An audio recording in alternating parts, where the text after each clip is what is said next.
I stepped out of the lift with a smile, carrying a small velvet box in my pocket. It was our wedding anniversary, and I thought Victoria had invited me upstairs for lunch. Instead, the moment I entered the boardroom, every conversation stopped. Around the polished table sat the company's directors. Their eyes followed me in uncomfortable silence. Victoria didn't smile. "Sit down, Ethan." I frowned. I thought this was supposed to be just us. "It won't take long." I slowly pulled out a chair. Adrian leaned against the window with his arms crossed. The corner of his mouth lifted like he already knew how this would end. Victoria slid a folder across the table. "Read it." I opened it. Divorce petition. For a second, I honestly thought it had to be a joke. I looked up. "Victoria, what is this?" "It's exactly what it looks like. Our anniversary? Our marriage has been over for a long time." The room stayed silent. I searched her face for even a hint of hesitation. I found none. "You could have spoken to me at home." "I wanted witnesses." "Witnesses? So nobody can say I pressured you later." I laughed once, but there wasn't any humor in it. "You invited me here to end our marriage in front of your executives?" She folded her hands. "I'm the chief executive. My personal life affects the company. Our marriage is a board meeting now? Our shareholders deserve stability." Adrian finally spoke. "The company can't keep carrying unnecessary distractions." I turned toward him. "I'm talking to my wife." He shrugged. "Not for much longer."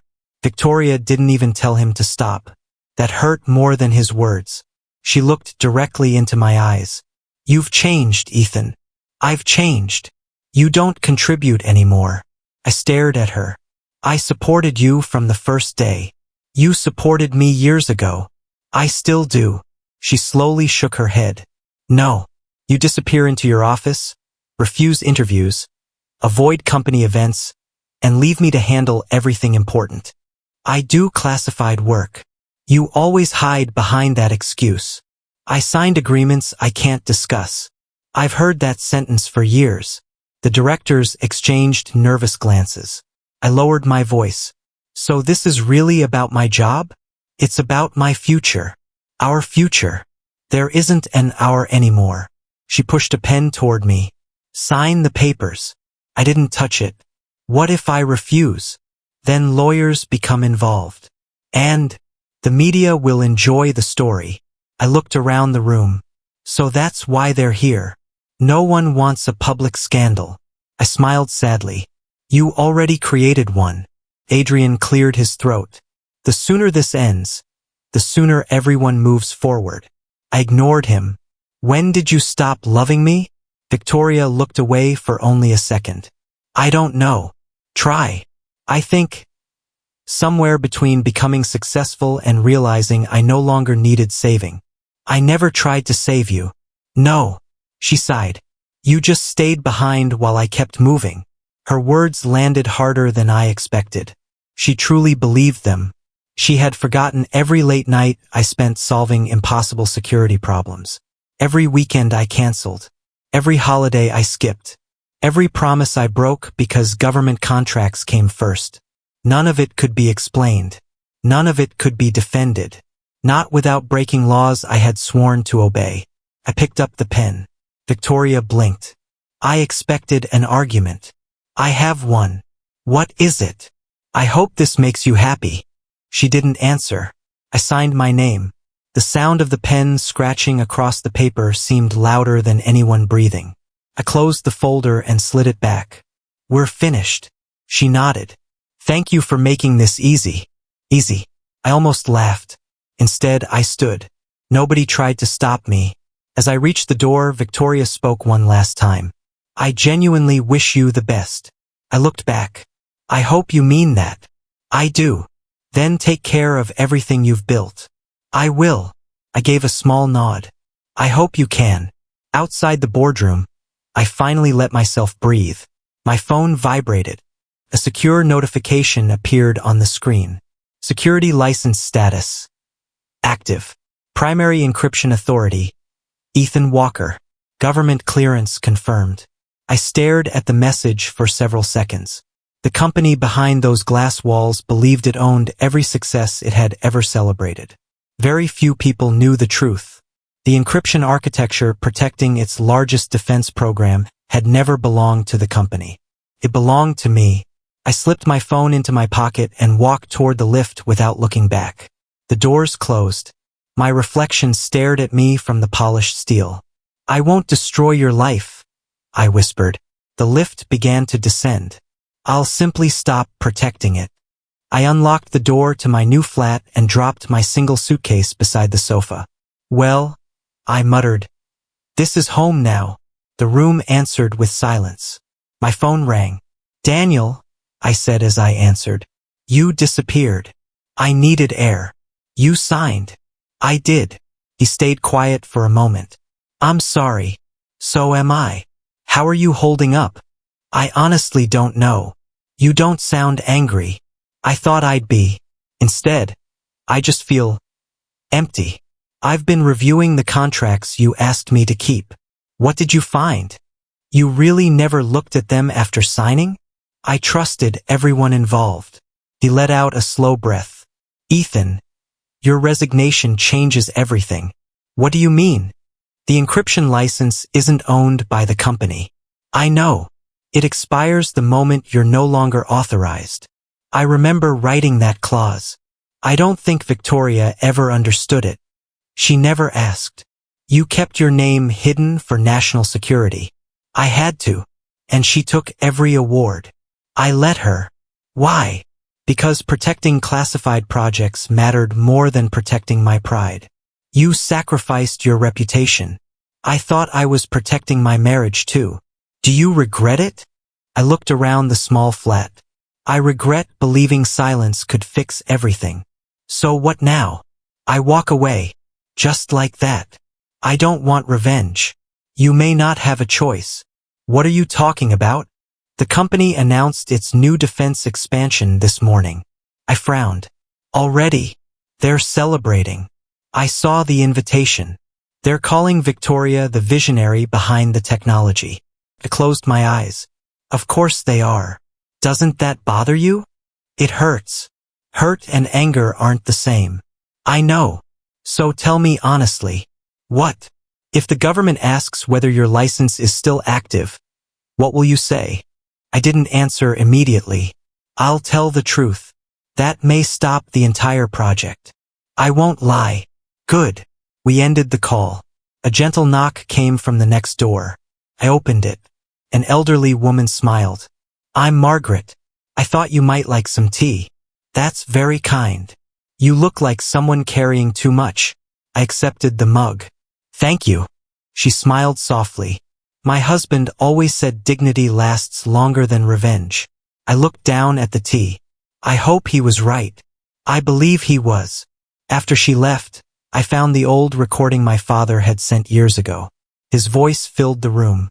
"Ethan, if people forget your worth, don't rush to prove it. Truth has more patience than lies." I listened twice before locking my phone. Then I picked up another one. I dialed the Defense Procurement Authority. "This is Ethan Walker." "Good afternoon, sir. I need to discuss my personal security license." "I'm listening." "I'd like to begin the formal suspension process." As I ended the call, I whispered to myself, "I'm not attacking anyone. I'm simply refusing to carry what no longer belongs on my shoulders." I unlocked the door to my new flat and dropped my single suitcase beside the sofa. "Well," I muttered, "this is home now." The room answered with silence. My phone rang. "Daniel," I said as I answered. "You disappeared. I needed air." "You signed." "I did." He stayed quiet for a moment. "I'm sorry. So am I. How are you holding up?" "I honestly don't know.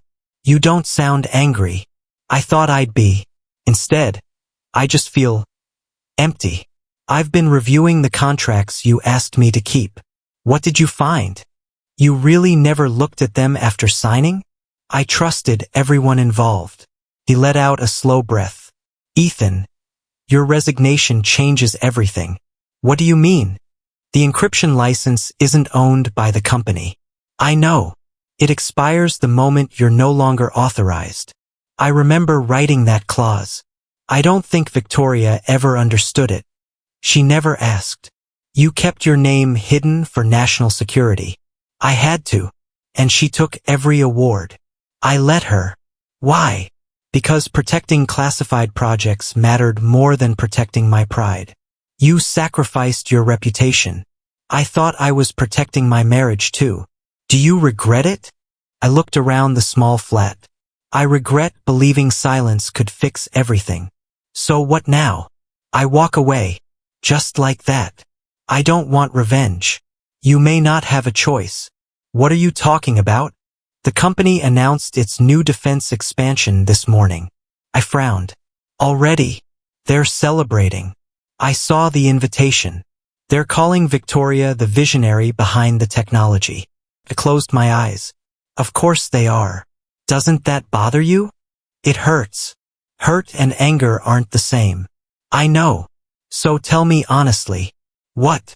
If the government asks whether your license is still active, what will you say? I didn't answer immediately. I'll tell the truth. That may stop the entire project. I won't lie. Good. We ended the call. A gentle knock came from the next door. I opened it. An elderly woman smiled. I'm Margaret. I thought you might like some tea. That's very kind. You look like someone carrying too much. I accepted the mug. Thank you. She smiled softly. My husband always said dignity lasts longer than revenge. I looked down at the tea. I hope he was right. I believe he was. After she left, I found the old recording my father had sent years ago. His voice filled the room. Ethan, if people forget your worth, don't rush to prove it. Truth has more patience than lies. I listened twice before locking my phone. Then I picked up another one. I dialed the Defense Procurement Authority. This is Ethan Walker. Good afternoon, sir. I need to discuss my personal security license. I'm listening. I'd like to begin the formal suspension process. As I ended the call, I whispered to myself, I'm not attacking anyone. I'm simply refusing to carry what no longer belongs on my shoulders. I stared at my phone as it rang for the 6th time. Victoria. Let IT stop. It rang again. This time I answered. What? Ethan, finally. I'm listening. The company's servers are locked. I heard. Military testing has stopped. I heard that too. You know what's happening, don't you? I know exactly what's happening. Then help me. Help you. Please. I stayed quiet. She took a slow breath. I've never heard the engineers panic like this. I'm sure they have a reason. They're saying the encryption authority has been suspended. They're right. You knew. I requested it yesterday. Silence. Finally she whispered. You did this. I followed the contract. You froze an £800 million project. I didn't freeze it. Then explain what's happening. I resigned. That shouldn't matter. It matters because the security license belongs to me. No. Yes. That can't be true. It has always been true. You never told me. You never asked. I thought the company owned everything. The company owns the buildings. And the software? I licensed it. She sounded completely lost. Why would you structure it that way? Government regulations. I don't understand. You didn't need to. I handled that part. Ethan. What? I thought you maintained systems. I designed them. No. Yes. I received every award. I know. You let everyone believe the work was mine. I wasn't interested in applause. Why? Because protecting classified technology mattered more than my reputation. She didn't answer. I heard voices shouting behind her. Someone called her name. Another voice yelled that investigators had arrived. She came back to the phone. They're asking for the license holder. They should. They're asking for you. I expected that. You have to come back. I don't. They'll cancel everything. That's their decision. Our company will collapse. You called it your company. What? You didn't say our company. She fell silent. Ethan. I'm still here. I made a mistake. You made several. I was angry. So was I. I didn't think you were important to the contracts. I noticed. I thought you were hiding behind security excuses. They weren't excuses. I see that now. I wish you had seen it sooner. Can we fix this? I don't know. I'll tell the board the truth. Which truth? That you built the encryption. That won't change the law. I'll apologize publicly. That won't restore my trust. I'll resign. That's your choice. What do you want from me? I looked out of my window. Rain tapped softly against the glass. I wanted my wife to believe me. I do believe you now. I needed you to believe me before the divorce papers. Her breathing caught. I can't change yesterday. No. Please don't punish everyone else because of me. I'm not punishing anyone. It feels like it. I simply stopped carrying responsibilities that no longer belong to me. I never imagined this would happen. I know. I never understood what you actually did. I know that too. She spoke so quietly I almost missed it. I'm sorry. I closed my eyes. For the first time in a long while, I think you mean that. I do. I hope that helps you heal. What about you? I'll heal by telling the truth instead of hiding behind silence. Neither of us spoke again. After several long seconds, I ended the call. The room became quiet once more. But for the first time since signing the divorce papers, I felt something stronger than heartbreak. I felt free. I sat across from Olivia in a quiet interview room. She placed a slim folder on the table but didn't open it immediately. Thank you for coming, she said. I didn't come to defend myself. Then why did you come? Because I don't want anyone investigating the wrong person. She studied me for a moment. Your former employer claims you intentionally disrupted a government program. I expected that. Did you? No. She folded her hands. Then tell me what happened. I resigned. I know. My resignation triggered an automatic security process. You expected the systems to lock? I designed them to. Her eyebrows lifted. You designed them? I wrote the security framework years ago. Your name doesn't appear on most public documents. It wasn't supposed to. Why? My work involved classified defense systems. Public recognition would have created unnecessary risks. She opened the folder. I've interviewed several former employees. And some remembered you solving problems nobody else could. I smiled faintly. I preferred solving problems to collecting awards. Others said your contributions slowly disappeared from presentations. I noticed. You never complained. I believed the work mattered more than the credit. She slid several printed emails across the table. These were recovered from archived servers. I glanced at them. They're genuine. They suggest someone instructed staff to remove your name from conference material. I can see that. Were you aware? I suspected it. You never challenged anyone? I thought loyalty meant staying silent. And now, I've learned silence has a price. She nodded slowly. Your legal documents are complete. I keep careful records. The license states that if the authorized architect resigns, classified access is suspended until government review. Exactly. So the system behaved exactly as intended. Yes. You didn't break into anything. No. You didn't install malicious software. No. You didn't disable company servers. No. I simply stopped authorizing technology that legally required my approval. She closed the folder. That is very different from sabotage. It always was. Her phone buzzed. She glanced at the screen before looking back at me. The company is still insisting you acted out of revenge. I can't control what they say. What was your real reason? I thought about the question. I refused to keep carrying responsibility after giving up every legal right connected to the company. You sound disappointed. I am. Angry. Less every day. What do you want now? The truth. Nothing else. I've spent too many years hiding behind confidential work. I'm tired of hiding. She stood and offered her hand. Thank you for answering honestly. I shook it. I appreciate that someone finally asked the right questions. As I left the room, I realized something had changed. For the first time since my marriage ended, I didn't feel like a man trying to prove his worth. I felt like someone who no longer needed to.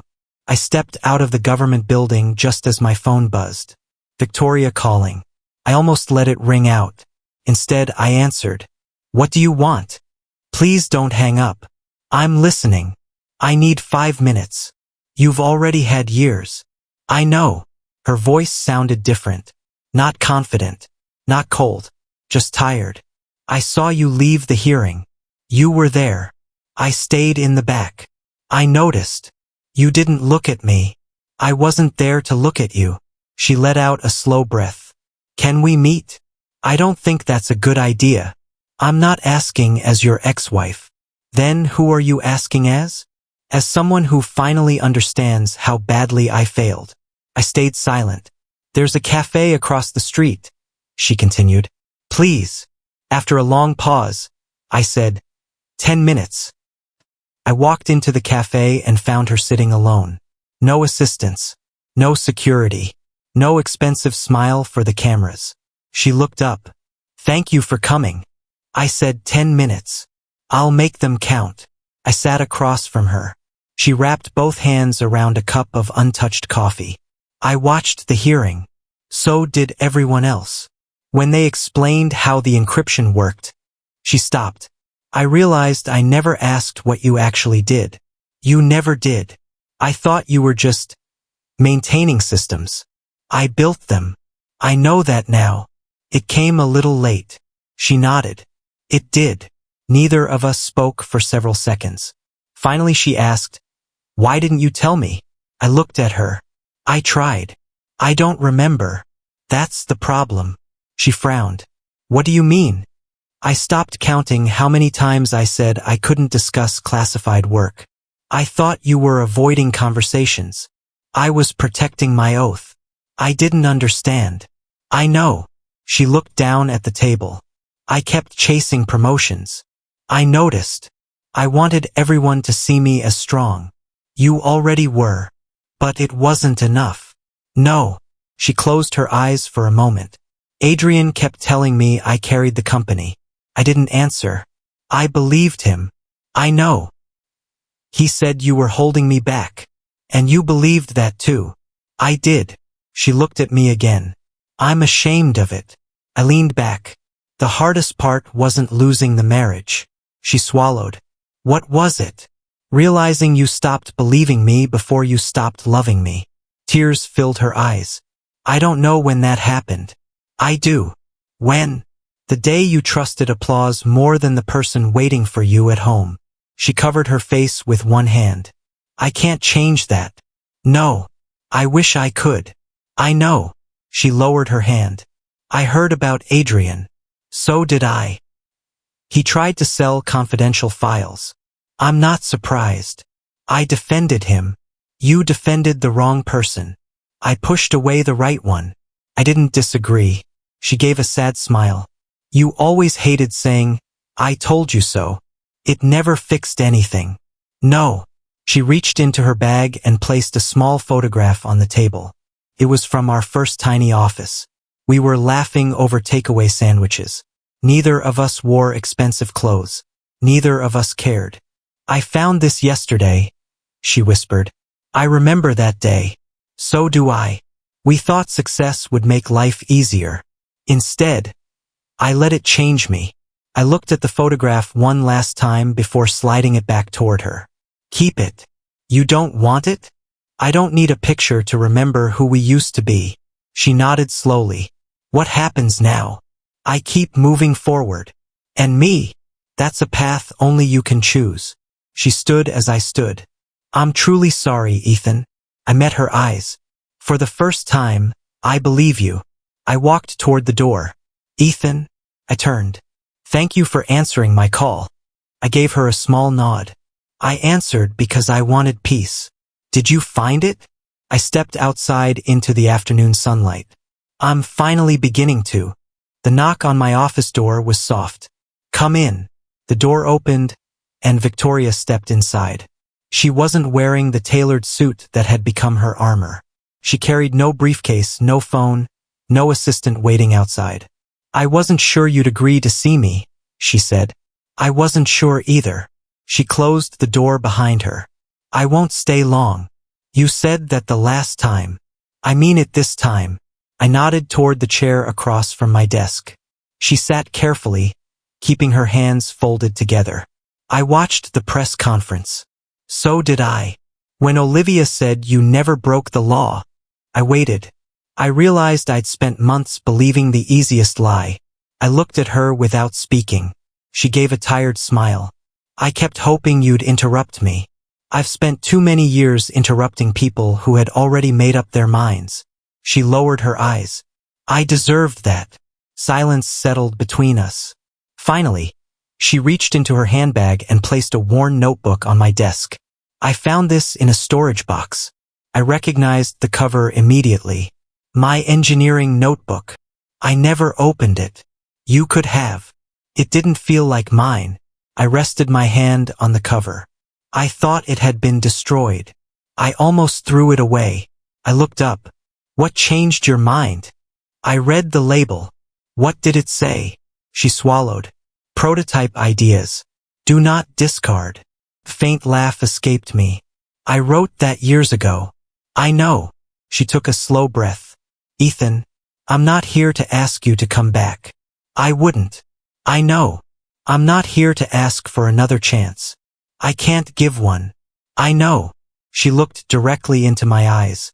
"I'm here because I finally understand the difference between being successful and believing you're better than everyone else." I didn't answer. I confused praise with truth. She shook her head. "I started believing every award, every headline, every interview. You stopped listening." "I did." "You stopped asking questions." "I did." "You stopped trusting me." Her voice almost disappeared. "I did." I leaned back in my chair. "That hurt more than the divorce. I believe that now. I wish you had believed me then." "So do I." She wiped a tear from her cheek before it could fall. "I've apologized 100 times in my head. This is the first time you've apologized without defending yourself." I finally ran out of excuses. I opened the notebook. Inside were sketches, handwritten equations, and old reminders to myself. Between 2 pages rested a folded piece of paper. I unfolded it carefully. It wasn't mine. It was a page from my father's journal, written in his familiar handwriting. I had forgotten I tucked it inside years ago. Victoria noticed my expression. "What is it?" "My father." I read the lines silently before speaking them aloud. "Forgiveness is a gift you give yourself. Trust is a gift someone else must earn again." The room fell quiet. I traced the edge of the page with my thumb.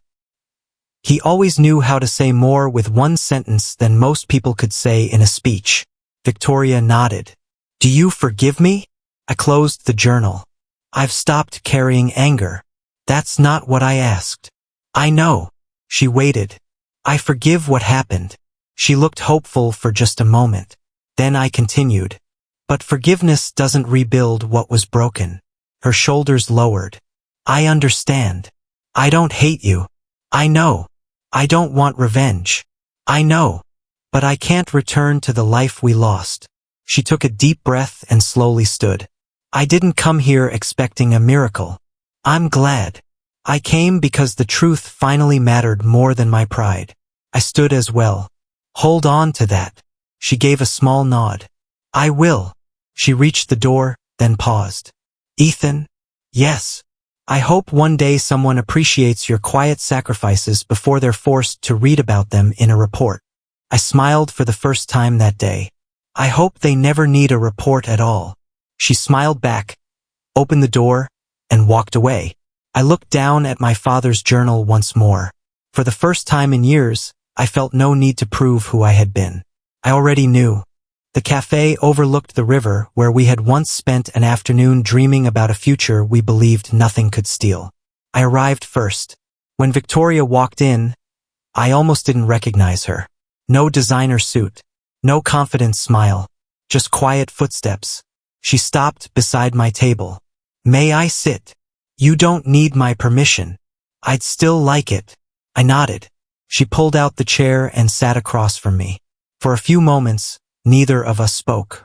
Finally, she looked at the river. We used to think we'd grow old together. I remember. I never imagined this would be our last meeting. I didn't either. She folded her hands. I resigned this morning. I heard. The board accepted it without arguing. I'm sorry. No. She shook her head. Don't apologize for consequences I created. I watched her carefully. She looked exhausted. I spent years believing success meant never admitting I was wrong, she said. And now I know pride is expensive. It usually is. She managed a weak smile. I used to think you lived in my shadow. I stayed silent. I've been thinking about that sentence for days. So have I. It wasn't true. No. The truth is, I stood in yours for years without even noticing. I looked away for a moment. I never wanted that. I know. You were the face of the company. And you were its foundation. I never cared who stood in front. You should have. I frowned. What do you mean? You let me take every award. I didn't need them. You deserved them. I wanted us to win together. She lowered her head. I stopped seeing you as. I noticed. I wish you had shouted. I tried. No. She met my eyes. You explained. You stayed calm. You accepted everything. I thought patience would save our marriage. It didn't. No. She sighed. I mistook your silence for weakness. I know. It wasn't weakness. It was trust. And I broke it. I looked at the cup between my hands. I wasn't perfect either. Her eyebrows lifted.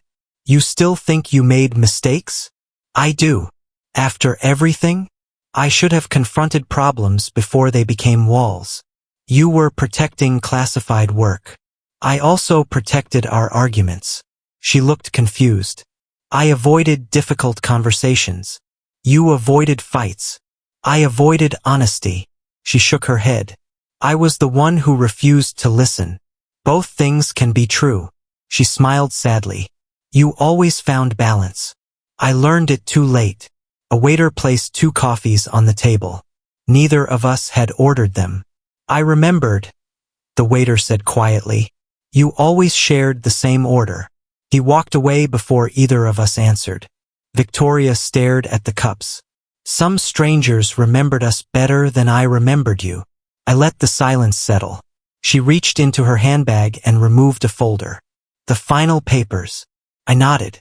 She slid them toward me. I've already signed. I opened the folder. Everything was complete except my signature. I picked up the pen. She whispered, This feels heavier than the first time. It is. Why? Because this time we're not acting out of anger. We're accepting reality. Yes. I signed my name slowly. When I finished, I closed the folder. She placed her hand on it. I never stopped respecting your heart. I looked at her. I stopped believing that. I know. I'm trying to tell the truth now.